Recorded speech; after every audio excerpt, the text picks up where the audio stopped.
All right, good evening. Good to see everyone here. Calling the City Council meeting to order. Today's date, October 21st, 2025. Time, 5:30 p.m. hours. All right, if you currently have a cell phone on, please silence your phone. Put it on vibrate, please, before we move forward. In the event that your phone rings, please step out and answer it.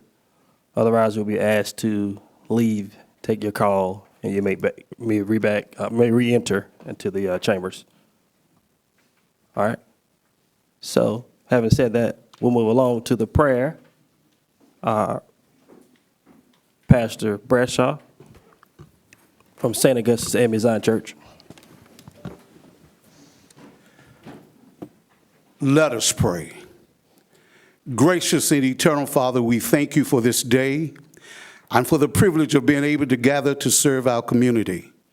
As we come together this evening for this City Council meeting, we seek your wisdom, your guidance, and your unity. Grant our mayor and each council member clarity of mind, fairness of heart, and the courage to do what is right for all people.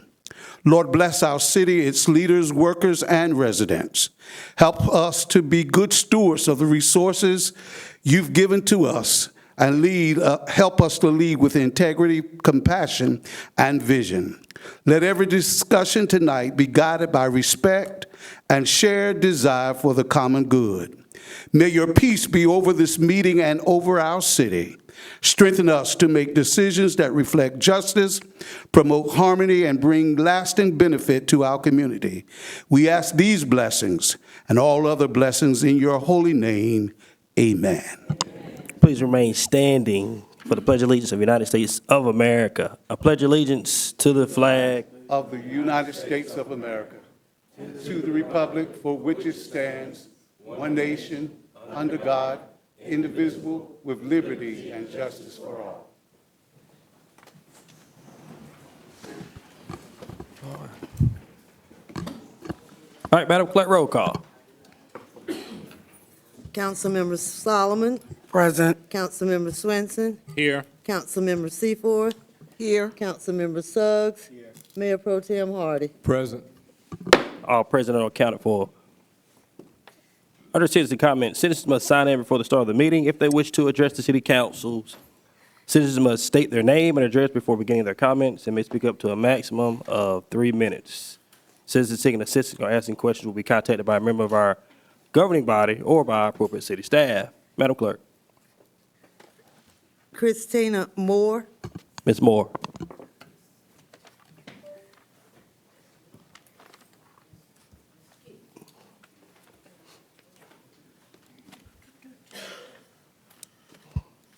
Yes, my name is Christina Moore. My address is 301 South Atkins, where I used to live. I'm coming up here because it's got to be something done about the shelter here. He don't need to be in there. He's out here. He's lying on people. He picks and chooses who he likes and dislikes. I just got out of a whole situation where he put me in a rooming house that was not cleaned, was not properly safe. That is a hazardous to me. And I also was pregnant at that time. They need to get better shelters here. It has to be something done because I'm now currently was in housing, and that needs to be changed about that too. They should at least let you work to pay off if you were behind on your rent. Being evicted out of my own apartment was hurtful because not only was it hurtful, the community was being a bully, and I don't like bullies. I'm a person that do not like confrontations. I try to avoid them at all costs and at every hand. Something needs to be done because I shouldn't be out here sleeping from pillow to post everywhere on the streets. It's about to get cold. So that's my concern, Mayor Don. That's my concern, really. It needs to be more stable housing and more activities in the community. That's all. Thank you, Ms. Moore. Madam Clerk? Ms. LaVon Grady.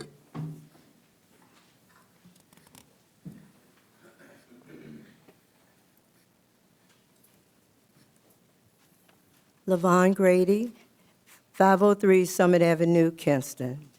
I'm here because I'd like to thank Mayor Pro Tem Antonio Hardy. He came through for me in a battle that I have been fighting all summer long. It was a battle of just a little short move from a church van from the beginning of the driveway to closer to the ending of the driveway. I asked several times if it's a Beautiful Valley Free Will Baptist Church. I had asked several times to just move it up because it was a safety hazard. People couldn't see around it, you can't see under it. All I can tell you is that the Mayor Pro Tem Hardy, he came through. I talked to him on Tuesday. Wednesday, the van was moved. But I still have a problem. I want an apology because Miss Blount could have had that van moved months ago. I shouldn't have to have worried about my safety for a whole summer long, whole 6 months. All she had to do was just ask the pastor to move the van up. She's telling everybody, I can't do nothing, I can't do nothing. She is entrusted with, with every code there is in this city. And all she had to do was tell him that it was a safety hazard. Or if she didn't want to tell him that, there's a law that says the van shouldn't be stored there. And then when I told her it shouldn't be stored, she said, oh, the pastor said he's not storing it there. The pastor is storing it there. When I was at the meeting on October the 7th, I said it was stored. The pastor came, he moved the van to his house on Greenbrier Road, let it sit there for a couple of days, and then he moved it back. I want a letter of apology because what she has put me through for the past 6 to 7 months, no citizen of this town should have to go through. Just to have a van move just inches up so that you can see. My neighbor has to back out of his driveway, van blocking it. I have to come out of mine, van blocking it. She said, well, call the police if you think you're not safe. I called the police. The police said the van should be moved up, but there's nothing he can do because she is entrusted with every code there is, zoning, ordinance, safety, whatever. She's in charge of it. I want a letter of apology, Ms. Barrett, because I think she works under your supervision. You're in charge of planning and development heads of that department. I want an apology because there's no way in the world should I have had to go through what I had to go through for that van to be moved a matter of feet. You okay? And I think I covered everything. So have I got time? Yeah, I covered everything. I want the van. I want an apology. Thank you, Mayor Pro Tem, for moving it for me. But I want an apology. Thank you, ma'am. Madam Clerk?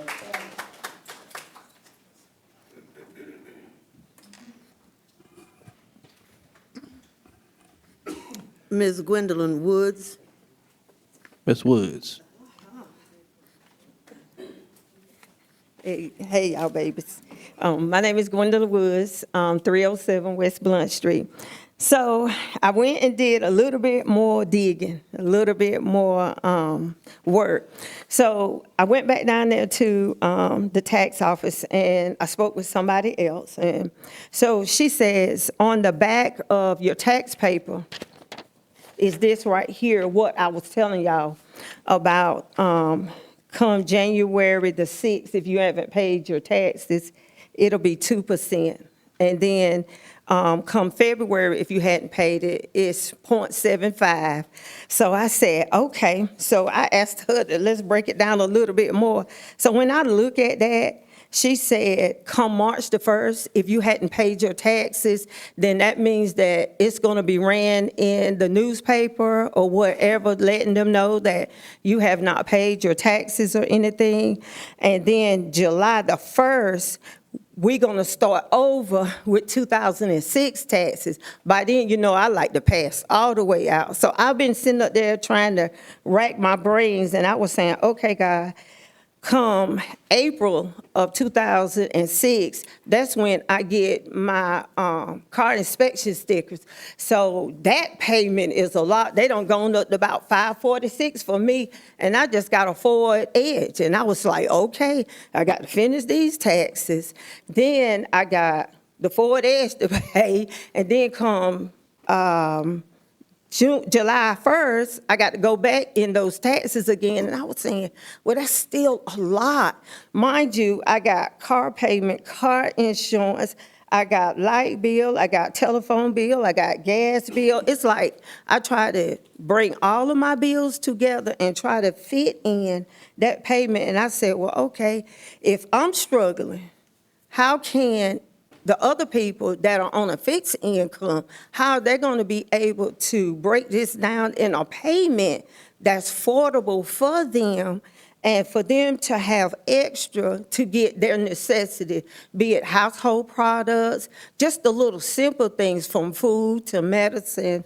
So I just went back, and I'm just hoping that we got some good news moving forward, that maybe we can lower this just a little bit to kind of give us some breathing room, because I guess a lot of people got children, grandkids, and it's going to be kind of hard to say, okay, it's going to be tight, you might can't get this or that. So it's a bit much, but I know we're going to fix it. So thank you.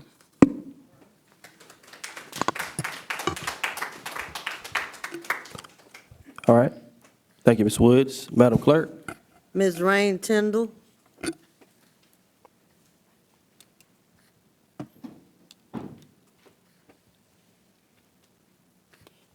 My name is Rain Tyndall. I live at 602 Pollock. I stand before you tonight not to question the necessity of the recent revaluation, but to strongly question the resulting tax rate and the substantial financial shock it has delivered to my household and many others. In this lead-up process, the message from the city was one of a manageable change, and we were led to expect a modest average increase in the neighborhood of around $400 on our tax bill. This was the expectation set for the community. However, the reality of my new tax bill is in stark contrast to that promise. And while my property's market appraisal increased significantly, 100% rise. That's nothing compared to my actual tax bill. It exploded by 300%, and others were more. This is not a variance. This is a radical financial discrepancy that impacts fixed incomes, working families, and the financial stability of our community. A 300% tax increase is not anticipated. It is a punitive measure marked as a revaluation, and it cannot stand. My request for a tax rate adjustment is not just an emotional plea. It is a request that you fulfill the explicit legal obligation set forth by the North Carolina General Statute 15915. This law addresses a scenario exactly as we face today. It clearly states that if a taxing unit, the City of Kinston, receives substantially more revenue than was anticipated due to revaluation, then the governing body is given the statutory authority to decrease the tax rate. The massive increase in our total property valuations means that maintaining the current rate will generate a significant, unbudgeted, and by the standard of prior communication, unanticipated windfall for the city. This windfall triggers your obligation under GS 15915 to revisit and to revise the tax rate. Therefore, I formally request that the City Council immediately implement the provisions of GS 15915 and adjust the current tax rate. I ask that you set the rate to a revenue-neutral rate. So please, exercise your authority to be financially responsible and fair, and please honor the spirit of the promises you have made to the city's citizens of Kinston and fulfill your legal duty under GS 15915. Thank you. Thank you, Ms. Tyndall. Madam Clerk? Ms. Qualla Blackwell. Ms. Blackwell? Good evening, y'all. I'm Corla Blackwell, 804 Chestnut Street. And before I go into what I came for. To you guys that are worried about your taxes and your light bills and stuff like that, we have been in contact with several attorneys to hopefully replace you, and about what we can do with these taxes, and it's a lot. So sit tight. But the reason I came up here tonight was to let the record reflect for the North Carolina Commerce, the Attorney General, and the State Auditor through the minutes. And I came here 2 weeks ago, and I asked you guys a bunch of questions. Nobody has yet to attempt to answer either one of them. That's their job, what we need them for. I'm a resident. When I bring these questions, they're not just my questions. I'm just the one they trust, the community trusts to bring them to you. They were directly for Rhonda Barwood, our city attorney, Mr. Cauley, and our chief of police, Chief Goyette. And those questions were centered around fraud, waste, and abuse of our money. Those questions aren't going anywhere. We want to know, did y'all scam us? And I don't understand, you counsel, y'all about to make me believe y'all was a part of it. Because if you wasn't, why haven't you guys investigated this stuff? You looking through me? You better start looking at me and hear me. Because I asked some valid questions, and there was no answers. The North Carolina Commerce, the North Carolina State Auditors, and the North Carolina Attorney General. My last time asking you guys these questions, okay? The next thing is, why Stephen Miller ain't told us what the rates is yet? That was a simple question. We are trusting him to handle $3.4 million, but he's still, in 14 days, haven't got back to me and told me what the rates was. You know, I'm going to keep this real short and simple tonight. We're asking you guys to take your trash out that you bought in, so this new administration don't have to. It ain't guaranteed for me to be a council member, and I don't care about that. We do know we're getting 2 new ones. And a good chance at a new mayor. So take y'all trash out.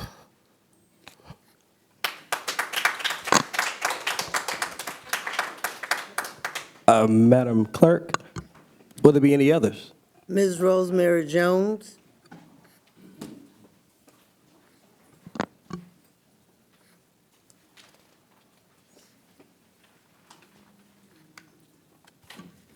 Rosemary Jones, 2209 Riley Road. Miss Rain Tyndall, she stole a lot of my thunder, as I spoke about that last time we met. Okay, this is my 3rd time coming here. I come to realize the city and the county won't do much to lower these outrageous property taxes. At the last council meeting, Councilman Suggs talked about reimagining Kinston, finding ways to grow it and to build the tax base. Please know that growing Kinston starts with folks like me and my husband. When we first moved here from Indy, we were in a furniture store. The sales lady, she said, she found out and kept saying, "Y'all moved to Kinston? Y'all moved to Kinston?" She just kept repeating herself, and we just were baffled. Later in my job at Greenville, coworker laughed and said the same thing. Now I get it.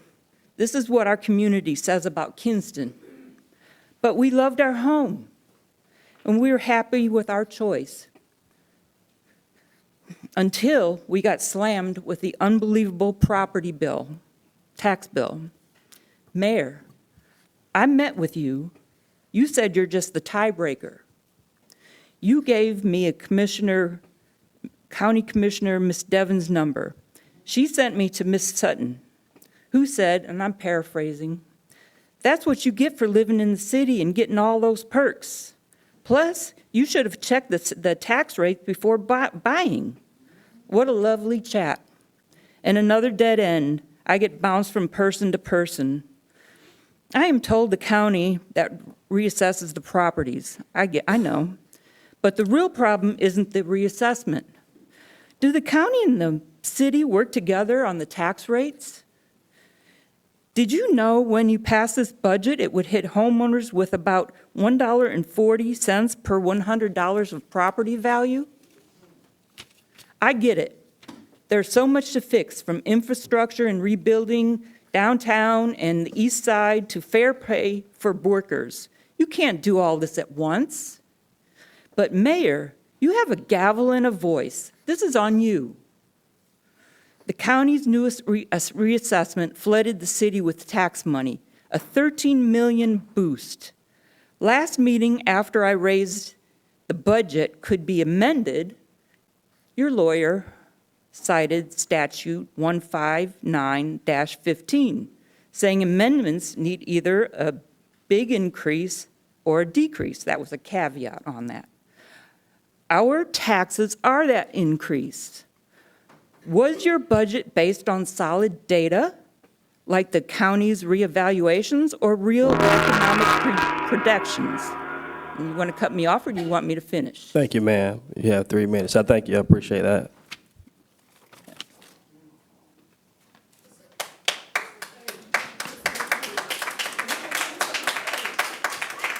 Madam Clerk, will there be any others? No, sir. All right. Having said that, we're on to adoption of the agenda. If a council member wishes to revise the agenda, the motion to add or delete an item will be entertained before adoption of the agenda. Will there be any others from the council as it pertains to the agenda? Hearing none, seeing none, entertain a motion to approve. Motion. So moved by Mayor Pro Tem Hardy. Is there a second? Second. Seconded by Councilwoman Seaforth. Under discussion. Under discussion. Under discussion. Hearing none, seeing none, all those in favor say aye. Aye. Any opposed say nay. Motion carries. Under minutes. Consider approval of the minutes of the City Council meeting held on October 7th, 2025. Madam Clerk, would you like to entertain? No, sir. Hearing none. Seeing none, entertain a motion. Motion. So moved by Councilwoman Seaforth. Is there a second? Second. Seconded by Mayor Pro Tem Hardy. Under discussion. Under discussion. Under discussion. Hearing none, seeing none, all those in favor say aye. Aye. Any opposed say nay. Motion carries. Under presentations and recognitions, information. The 2025 third quarter crime stats by Chief Keith Goyette. Chief, you may begin whenever you're ready.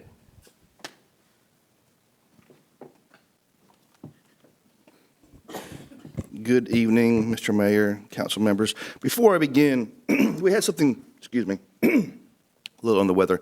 We had something happen last week, and I kind of want to go over it, kind of a recognition, and I want to recognize Corporal Wilson. If you'll come on up here, if you will come up here, Andy.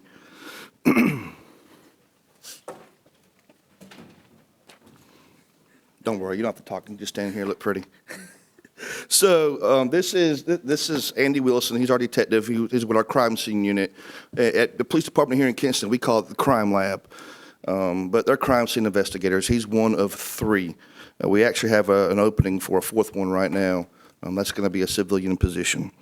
But each year, the North Carolina Division of International Association of Identification, say that 3 times, they award a member of their organization for outstanding work. It's kind of like the officer of the year or the detective of the year. And this past year, this past week actually in Charlotte, North Carolina at their annual conference, Mr. Andy Wilson right here, he was awarded the Excellence Award by the NCIA at their annual conference banquet. It's a prestigious award. Only one person gets it throughout the entire state, once a year. The thing is, they have what's called a revolving award. So they get an award, they put his name up there, and then he has to give it back. So we decided to go a little extra step and to give him an award for himself. So he'll get to keep this hanging on his wall. So after he returns his award back to the state, he'll still have this. So I just wanted to recognize Andy Wilson right here. Congratulations. So Wilson, that's outstanding. And I want to tell you about the phenomenal work. I'll give you a quick explanation. A couple years ago, we had some Cadillac converters get stolen. Say that 3 times. So basically, you have to crawl underneath the car, saw somebody's converter off. Wilson gets called to the scene. He realizes you know, it's been resurfaced, it looks really good. Let's try and get some fingerprints off of the asphalt. It's never been done before, but he decides he's going to try it out. He locates a palm print with the mega tools that he has on the white paint on that asphalt, and is able to identify who the suspect was in that particular case. It was a tremendous research that he did. Like I said, I've never heard of that before, so he was awarded the overall excellence award for this year, 2025. So congratulations. You want to get a picture?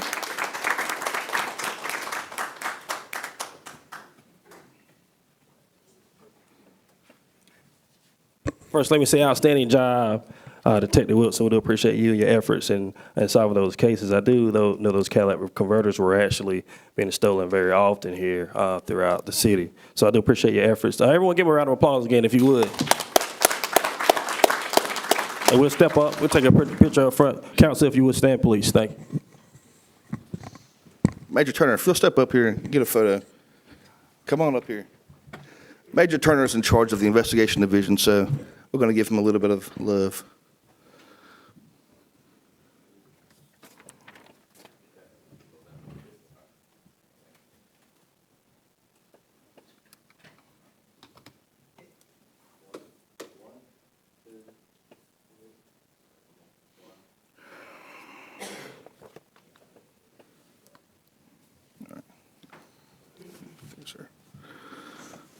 I appreciate allowing us to recognize Detective Wilson for that tremendous accomplishment. So real quick, I'm going to talk about our third quarter crime stats. It should not take long. Every quarter we put together our crime stats. We put it on our Facebook page. You can go to kinstonnc.gov, go to the police department, go to annual reports, and it'll pop up. I made it pretty easy for everybody here to see where you can find it at. As far as the third quarter stats, our overall violent crime decreased. Just going over a few things. Murder, it stayed the same. Rape decreased from 4 to 2. Robbery decreased. The robbery stayed the same. Our aggravated assaults went down tremendously from 45 to 24. That's a great decrease right there. Something that we never like to talk about, but we have to, that's shootings. Our homicides were actually up 1 compared to last year. 2 are shooting, 1's a stabbing. Our shooting victims, this time last year, we had 10. This year, we've got 13. And our shooting scenes are the same, 20 last year, 20 this year. This time last year, we had a 55% case closure rate with arrests. This year, we've got a 75%. Our property crime is also down. Our arson decreased from 6 to 2. Motor vehicle theft decreased from 14 to 10. Our B&Es decreased from 55 to 53. And our larcenies went down from 166 to 152. Overall, the current crime trends in America right now are down about 3.2%. In North Carolina, violent crime's down 4.3%, and here in Kinston, we're at 18.1 below. So we're doing very good as far as that goes. Over the past 3 years, we're down about 15% with our crime here in Kinston, contrary to what people may believe. If we can get the gun violence and narcotic violence, if we can get that down, there's no telling where we would be at. So that's really what we need to concentrate on, is that right there. Overall, I feel like by the end of the year, you should see about a 5% crime reduction from 25 to 24. And 24 was better than 23, 23 is better than 22. So we're definitely trending in the right direction as far as crime goes. And you can find this in our report on our website. And lastly, I just wanted to display, this is our October community events that we're going to either hosting, taking part of, or attending. So as you can see, we're very busy for the month of October. We keep a running tally of what our officers do in the community, try and make sure we attend everything we can and we host what we can. So that is your third quarter crime stats. We'll discuss the fourth quarter crime stats during the annual review, which should be January or February of next year. So I'd be willing to answer any questions that anybody may have. Any questions from the council as it pertains to the statistical data given by Chief Goyette? Chief, I realize that this is submitted from the state, this is what all agency uses? No, we're trying to become an accredited organization. We want to be accredited, like Goldsboro just got theirs last year. Greenville's been accredited for 20 years, Jackson for 25. And for accreditation purposes, this is what we do. We do quarterly and annual reports. We've been doing this since 2021, hoping that one day we'll get accredited. And I knew once I became a chief, that would be one of my top priorities. That's actually my third priority. So we're trying to get there. So we try to put this out every quarter. Mm-hmm. Chief, I would be interested in knowing, as you make the presentations, about including like those crimes against children. Yes. You know, like what I've found is that there are cases in which, you know, there are cases that's taken by the DA in the courts, but it's not a lot. And this is county, you know, I'm saying county, city.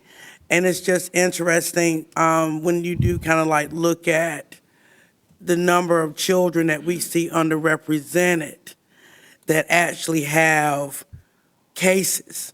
And so what I'm finding is you got, like, there's work being done, but when you look at all these other cases that you see on the books, there are not many representing children.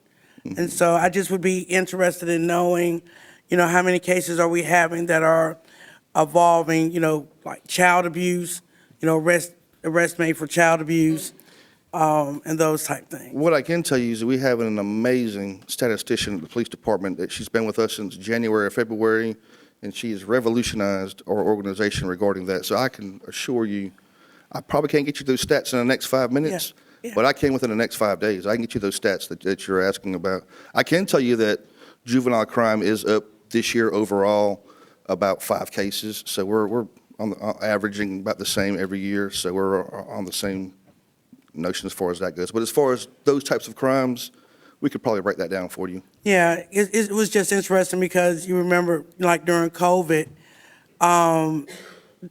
there were like a reduction of number of reported cases. Absolutely. And so what's really like scary is when we start looking at numbers, and is it like, do we really believe that we don't have any children being touched or harmed?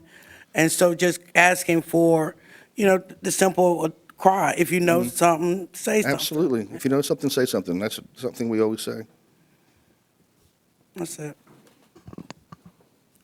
Any further discussion from the council as pertains to the statistical data by Chief Goyette?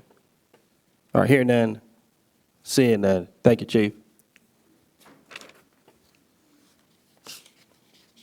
All right, on the action agenda, consider approval of the special event permit request for Green Lamp Fall Festival at Grainger Stadium, PVA. Chief Goyette. All right, this is coming up quickly. So this will be Thursday night or Thursday afternoon from 2 p.m. to 6 p.m. It's going to be at Kinston's Grainger Stadium in the parking lot. I encourage everybody to come out. We're going to be there. It's going to be a touch a truck event. There will be no alcohol there. Candy will be given away. The hold harmless agreement has been signed, and the city of Kinston is the insurance certificate holder, and it's getting put on by Green Lamp Incorporated. So it'll be a great event for our community. Thank you, Chief. Mr. Attorney, would you like to entertain? All right, thank you. Having said that, entertain a motion. So moved by Councilmember Swinson. There a second? Second. Seconded by Mayor Pro Tem Hardy. Under discussion. Under discussion. Hearing none, seeing none. All those in favor say aye. Aye. Any opposed say nay. Motion carries. Item number 2, consider approval of the downtown Masterplan project. Director Blount.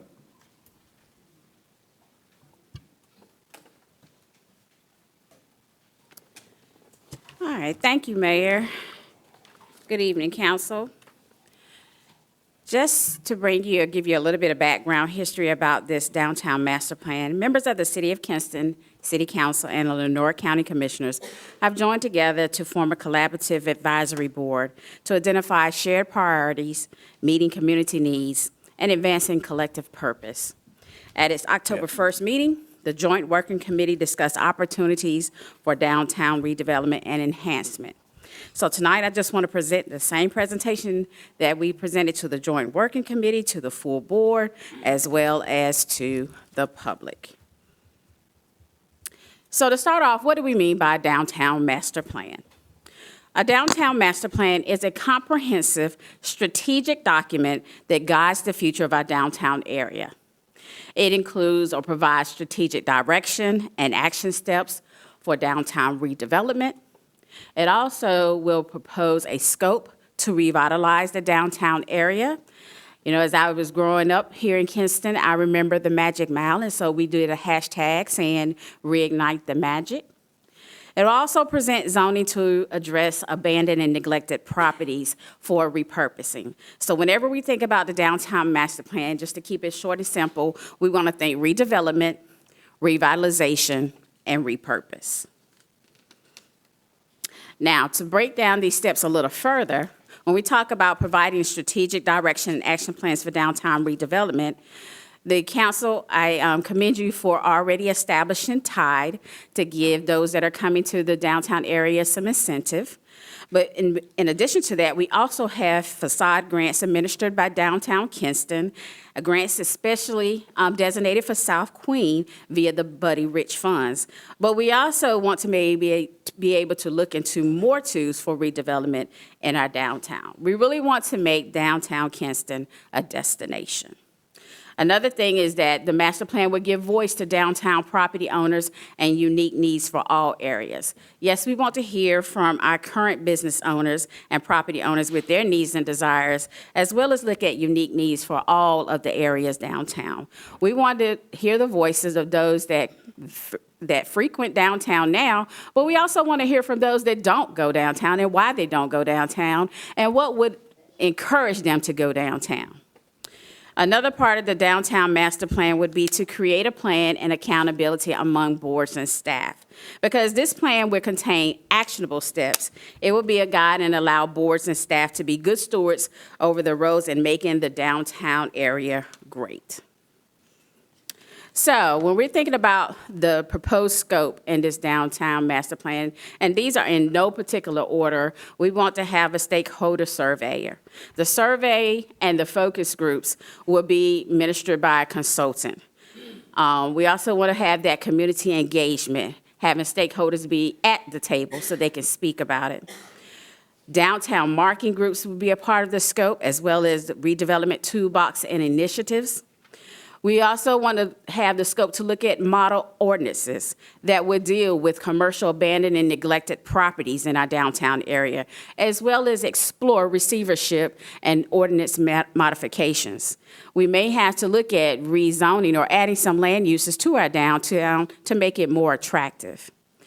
The scope should also include step-by-step tasks, and we want to deal with some of those low-hanging fruits, things that we could possibly do to enhance our downtown area immediately, but also provide a guide for our boards and staff.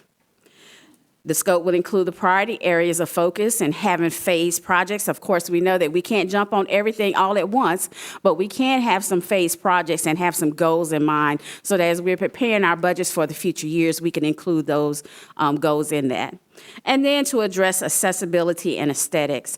I know our department has heard a lot about downtown not being ADA accessible, and so we want to make sure that we include that in our master plan so that it is ADA accessible, and just the overall look of our downtown area. So how do we get this done? First of all, it's a collaboration. It's a joint effort between the city and the county working together. The other thing is that we will work on the scope together and the consultant selection. Second point, it's got to be positive promotion and effort. We want everyone, both the county and the city, to be having positive promotion whenever they're talking about this downtown master plan. And when we try to do phases and reach some of the goals, that we're speaking positively about moving forward. So what my counterpart at the county office are looking for tonight is the permission of us getting the go-ahead for a request for proposals to have a consultant develop this plan for us. We are not looking for a pretty book to be on the shelf. We really want some things that we can actually put to action and actually get done so that our citizens can go by and say, they said they were going to do it and they did it. So, board, I'm asking tonight for that consensus. I'll be happy to answer any questions at this time. Thank you, Director Blount. Do appreciate you and your efforts in putting this together and coming before us tonight. Also, I would just like to say on that joint working committee, it's myself, Councilwoman Solomon, and Mayor Pro Tem Hardy is on the joint working committee.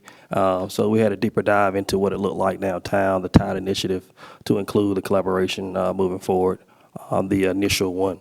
So having said that, anything from the council as it relates to the proposal for the downtown master plan? Ms. Blount, thank you for the presentation. Thank you all for working on getting this to us tonight. I know it's been a conversation for a few years now, and we were able to allocate funds this year to initiate this process.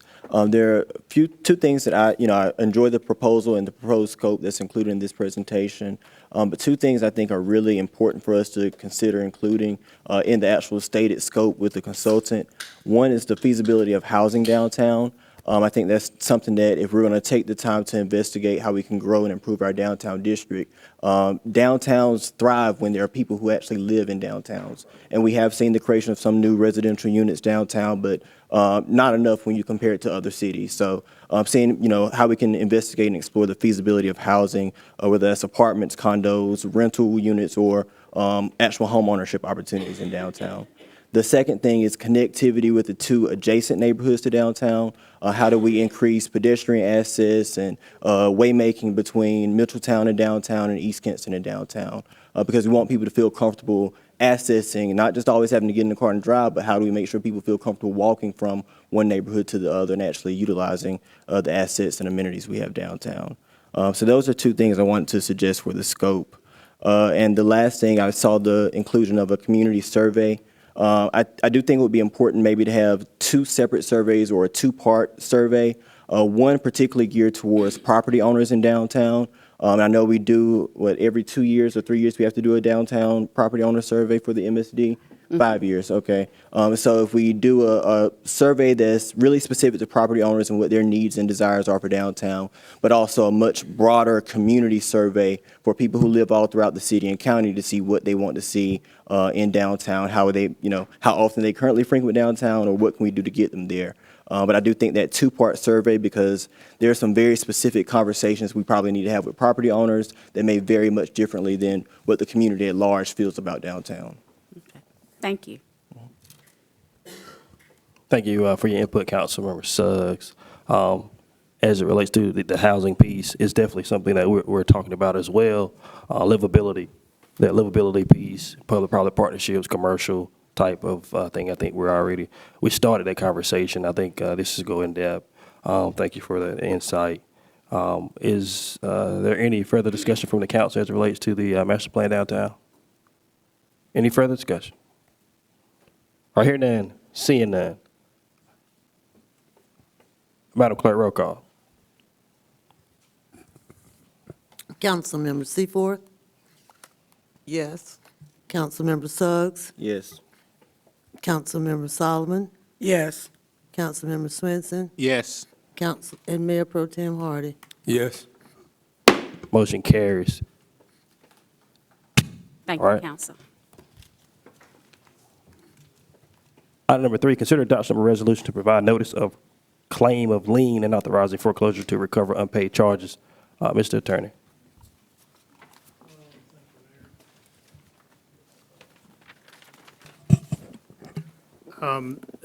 This is a matter that is, I think, familiar to you. Can't recall the date off the top of my head, but the city has undertaken to demolish the Super 8 property due to its dilapidated and dangerous condition. And the next step in that process, and the cost was shared, as you recall, with the county, pursuant to an agreement between the city and the county. So the next step in that process is to seek recovery of the demolition costs. There also happen to be unpaid taxes and nuisance abatement charges, which will be lumped in to the same foreclosure action. So what I'm looking for in this resolution is your authorization to proceed with the foreclosure action. Thank you, Mr. Attorney, for that explanation. Anything from the council as it pertains to the claim of lien and authorizing foreclosure to recover unpaid charges? Anything from the council? Yeah. I'm in full support of this. My only concern, just to the purpose of this conversation and moving forward, setting a standard. I'm grateful that we were able to go ahead and get this property demolished. I guess what stands out to me is that there was such a significant haste from the county and the city to move so quickly in demolishing the former Super 8 property. We spent collectively a little over $100,000 getting it done and doing the asbestos removal and everything. And now moving very quickly to, enforce and do the foreclosure and lien, which is absolutely what we should do. I want us to make sure that as we move forward as a city, there are a lot more nuisance properties all throughout the city. That, and we know that some of them are tied up in heirs properties. Some of them, the owners just have refused to pay previous fines and fees. The haste, though, haste, I guess, is kind of perceptible because it's still, this took a little bit longer than I think we anticipated too. But the amount of speed that we put into this effort, I would like to see us make some type of concerted effort to identify some of the other nuisance properties in the city and go ahead and move forward with enforcing the liens, especially if we can figure out a plan on working with a developer to acquire these properties. Because historically, I think the policy of the city and county had always been we never really foreclosed on a property and moved forward with it unless we knew someone was buying it. And to my knowledge, I don't think we've identified a buyer for this property that we've invested a little over $100,000 into demolishing. So if we're investing in this amount of funds into trying to recoup those funds now, I just want us to make that same effort throughout the city, especially if we can do it in some very targeted areas. If there's a whole block of properties that are delinquent on taxes or delinquent in terms of demolition liens and things like that, let's focus on removing blight in a kind of targeted area to help get those properties back on the tax rolls, increase our tax base. So that's my only thing. I'm in support of us going ahead and move forward with this tonight, but just moving forward, if we can do that, especially in areas where it can make a significant impact on folks' quality of life. This is a property on a major highway, which, yes, it looks bad, folks driving on Highway 70, but we have properties in the middle of neighborhoods where kids and families live at. So just something for us to consider. Thank you, Councilmember Suggs. Also, just to add to that, I look forward to putting more teeth and supporting our director here, Blount, as it relates to eminent domain, things of that nature. As we know, it definitely will be a double-edged sword for sure when individuals complaining about properties and or not. So just understand that we look forward to supporting efforts as it relates to putting more teeth into ordinances, but understand that there's another side to it as well. So we must make sure we move accordingly. And I look forward to this council and or the next moving forward on looking at those type ordinances as well.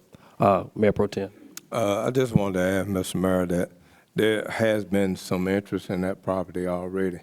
There are a couple of people that's interested in doing something with that property, so just wanted to put that out.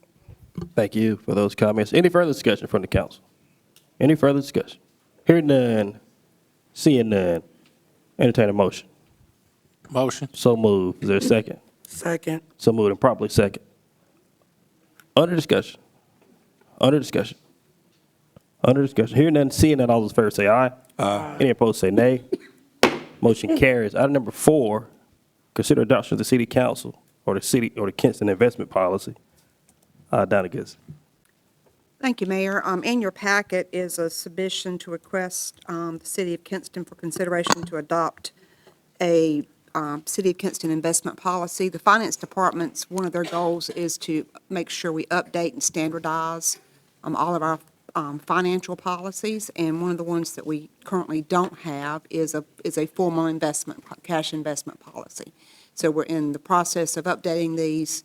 We're putting one out, and we'll be getting some more in future council meetings. But this is one that we'd like to establish for investment policy. All right, thank you, Ms. I'm happy Goodson. to answer any questions. I'm sorry. Any questions from the council as it pertains to this policy, this investment policy? Any questions? Hearing none, seeing none. Entertain a motion. Motion. So moved by Mayor Pro Tem Hardy. Is there a second? Second. Seconded by Councilmember Swenson. Under discussion. Under discussion. Under discussion. Hearing none, seeing none, all those in favor say aye. Aye. Any opposed say nay. Motion carries. Item number 5, consider approval of the MCA between North Carolina Wildlife and the City of Kinston. Scott, Director Alston. Hey, Council, good to see everybody. Tonight, what I bring before you is an approval of a cooperative agreement between NC Wildlife and the City of Kinston.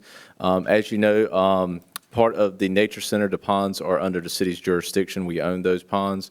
And those piers and those structures for access to kids, to fish, for adults have been dilapidated for the last last few months. And so what we've entered, the wildlife has agreed to enter a cooperative agreement, and they will replace the piers and the structures at the ponds, and with an agreement that we would upkeep these structures. And we had one probably 10-plus years ago, and they've agreed to come back and refurbish these and get them back open as long as we're maintain the ponds, which we do, and any repairs that come about, we would take care of those. So the agreement tonight is to take care of that, is to enter that agreement, and I recommend we do that. Thank you, Scott. I do appreciate you and that collaboration with North Carolina Wildlife. We do appreciate their efforts. Any discussion from the council? Any discussion? All right, hearing none, seeing none, entertain a motion. So moved by Councilmember Swenson. Is there a second? Second. Seconded by Councilwoman Solomon. Under discussion. Under discussion. Hearing none, seeing none, all those in favor say aye. Aye. Any opposed say nay. Motion carries. Madam Manager. Thank you, Mayor. The item I had on the agenda tonight, just the Emma Webb's ribbon cutting and the All-American City Celebration. Just wanted to let you know, I think you all got an email. We'd like to reschedule that. Want to try and get some other work finished, but once we get a new date, I'll be sure and let all of you know and run it by your calendars. Thank you, Madam Manager. Anything from the council as it pertains to either Emma Webb Park ceremony, All-American City Celebration, or anything else? Anything from the council? About that, our council report. Council report, be fine. Yes, just want to tell Chief Jackson, thank you. There have been a lot of calls put in recently about Roland Taylor Apartments. Roland Paler, thank you. Roland Paler Apartments. Thank you, Chief Jackson, for doing a deeper inquiry about the situation that the residents in that complex are facing. Right now, he started to dig, and hopefully there'll be some things to share.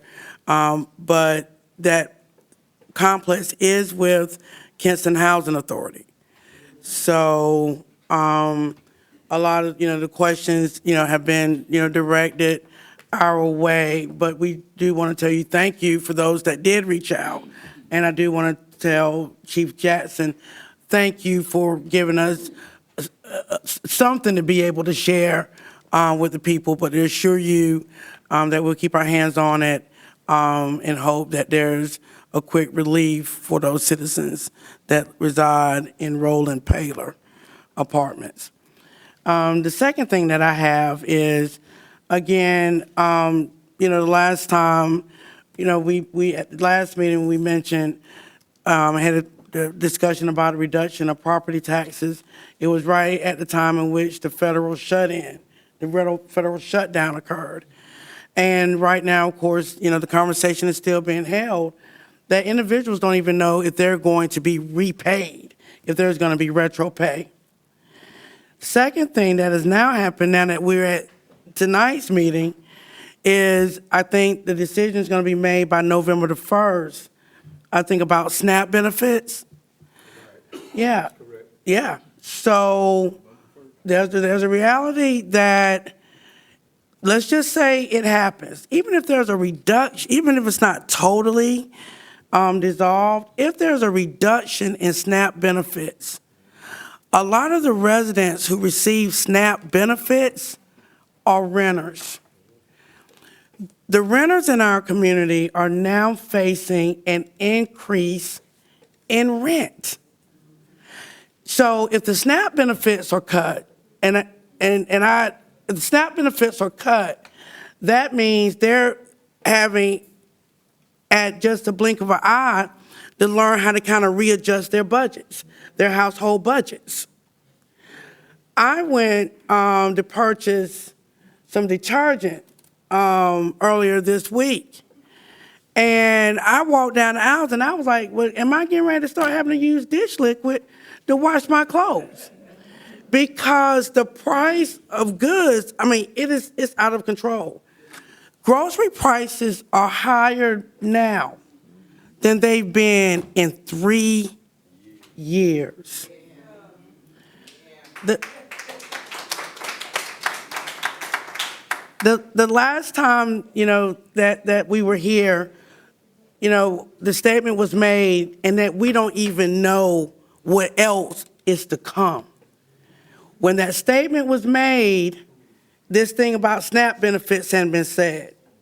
We're still facing the issue of tariffs. My ask is, and to make an informed decision, and for us to have the opportunity to look at it, and considering the statute that was shared,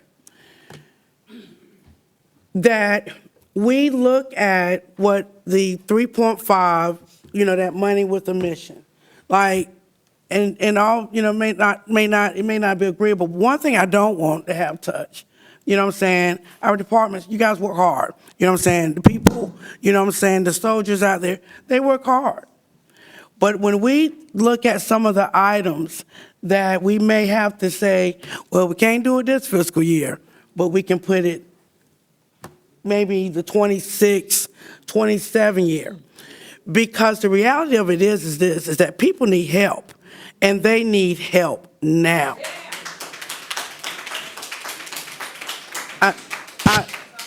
And so all of us, as we sit here, we have parents that are aging. We don't know what's going to happen with medications. And I'll just tell something personal. I finally found an iron, some iron pills. I was anemic, and finally found something that worked. Well, when my insurance, they covered it. And even for those 30 pills for the month, those pills were like $30-some. Well, no, it was still like $70. Well, you know how insurance is funny? They can cover it 1 year, and then what? Those pills went to $150. And guess what my decision was? I can't afford that. Personally, finally, I went to GNC, so if anybody's anemic out there, and GNC has some wonderful iron supplements. But I just say all of that to say this. When we made the decision, and I'll say it again, we all were told, and that's what we thought. Someone said, did we really plan as two separate commissioners and council? Did we really do the work as two collaborative bodies? And it's only because the people are relentless, and they keep telling the story. I remember we had a conversation, and we've often moved, and this is why the civic engagement that we're seeing now is so important. Unfortunately, there were decisions made before this magnitude of the engagement. That's why you got to keep it up. But our conversation was, many of the decisions that are made because of the voices of the people. Even though the decision's been made, the voices of the people and some of the reality that we are living. For those of us with our property taxes, our parents, the fear that they're facing, I'm just asking that we consider reducing the property tax rate. And I'm not asking us to vote for it tonight. Because of what I do want us to do is to look at what the 3.5 million was targeted for. 3.8, thank you, 3.8. What it was targeted for, and to kind of look to see where we can make, adjustments. And so, like I said, and I know it's like, whoa, But I go back to our decision was made because we thought it was going to be, on average, a $400 sting. People are experiencing a lot more than that. It ain't a whole lot of $400 stings that I've heard. But the numbers that we're hearing, it hurts.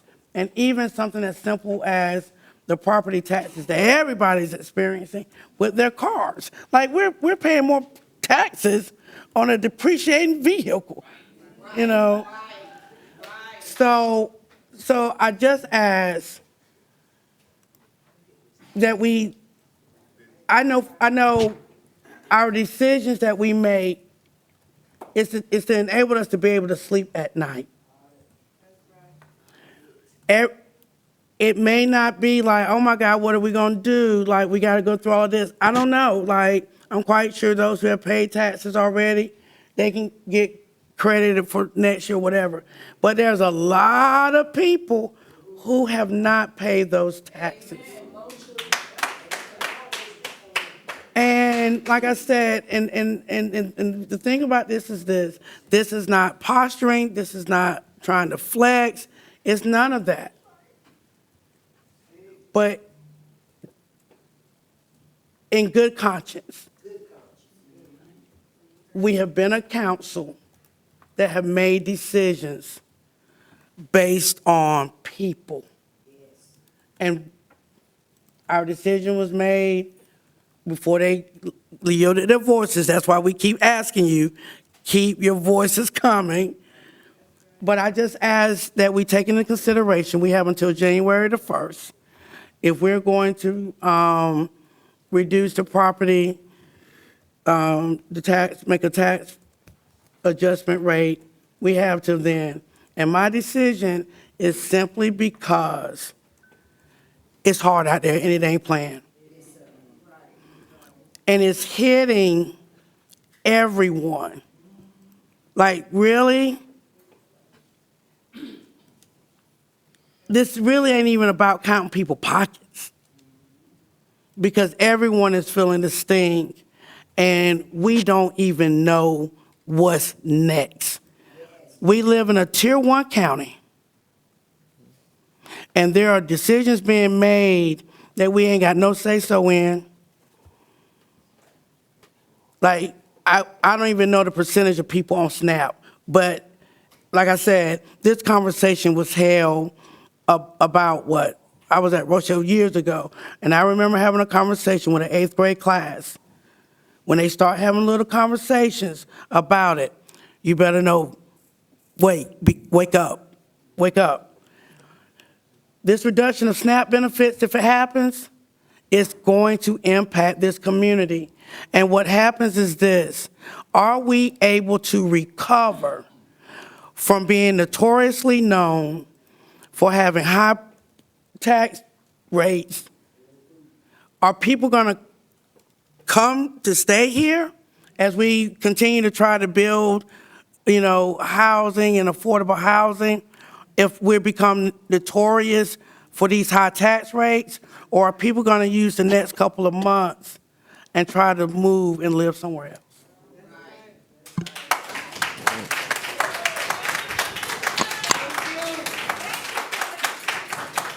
All right. Thank you, Councilwoman Solomon, for your comments. Any further discussion from the council? Any further comments?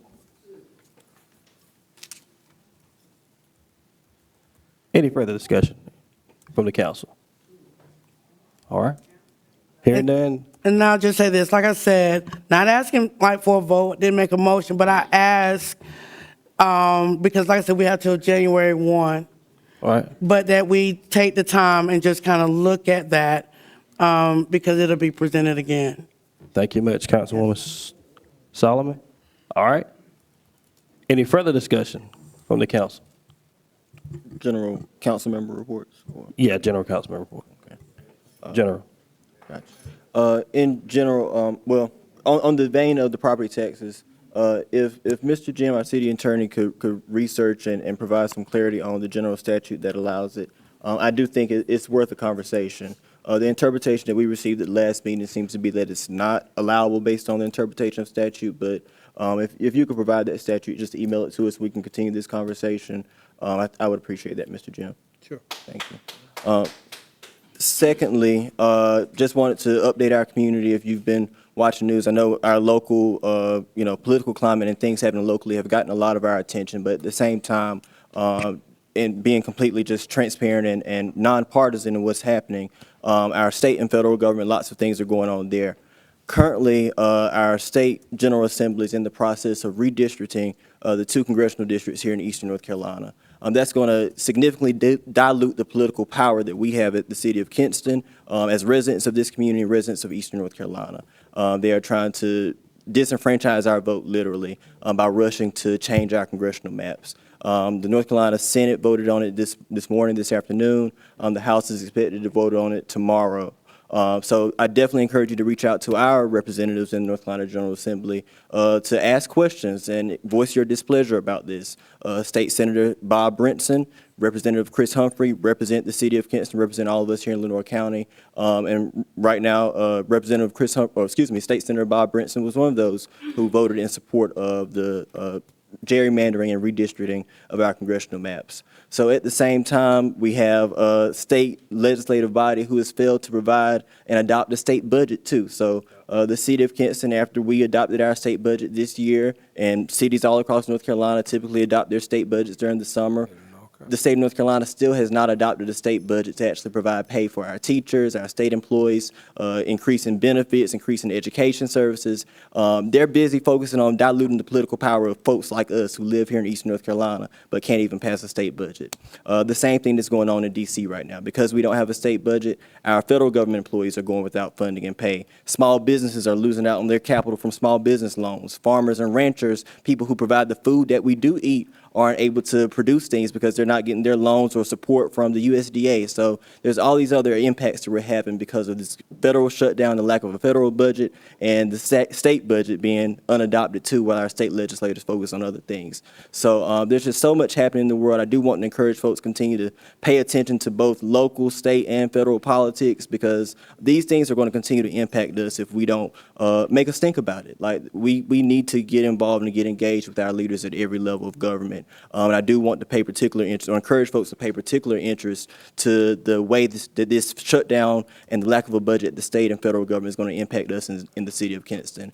That's something this council also is needed pay special close attention to as well, because we've seen the federal government put a lot of emphasis and attention on getting in the business and harming cities, attacking leadership of cities all across this country. So that's just my spiel. I hate to be the bearer of bad news, but there's a lot happening both federally and in state politics that, as Councilmember Solomon said, is going to have some very devastating impacts for our community members here in Kinston. Thank you, Councilmember Suggs.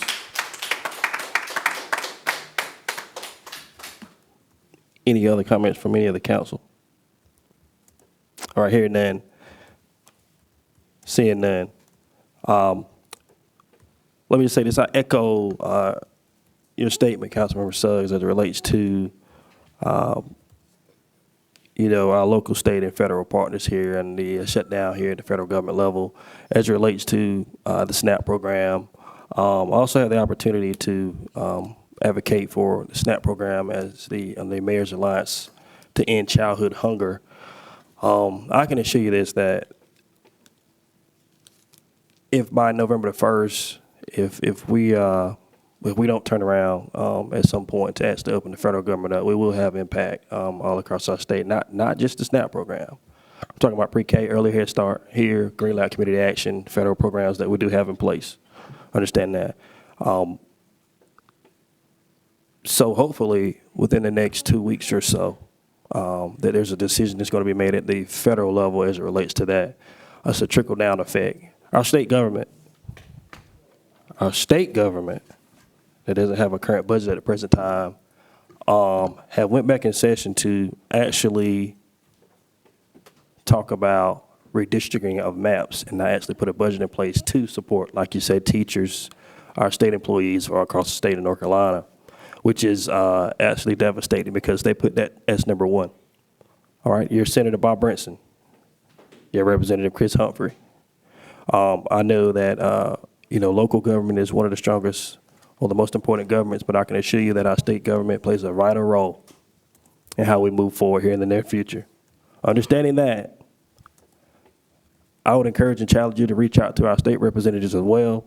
You can go online and look at their contact information and ask them exactly what are we doing? What are they doing? What's most important? And however, moving back to the general statute that covers the taxes, I do look forward to the clarification as it relates to the law, the breakdown on clarity as it relates to the actual law to each and every one of us. And my interpretation of it is what I'm hearing from the attorney as I read it. But I look forward to the collaboration of the council and the interpretation of in totality as to what it actually is and what the actual law states, and what we can and cannot do. But having said that, I do look forward to continuously advocating for the things that we need most in our city, town, and across the state. And when you start to talk about funding being cut to domestic violence programs, as a commissioner for the Governor's Crime Commission, they're seeing cuts there as well. Battered women, battered men, homes, 40% cut from the federal government prior to the shutdown. So now we're moving into a red zone type of area where we got to figure out how to get funding to safe Illinois County. What does that look like? So just to point out a few things and to see what we should be focused on also, I do appreciate your efforts and thank each and every one of you for coming out tonight. Without any further discussion from the council, or is there any further discussion from the council? All right, hearing none, seeing none, I will move to end this meeting in short form. I now call this meeting adjourned.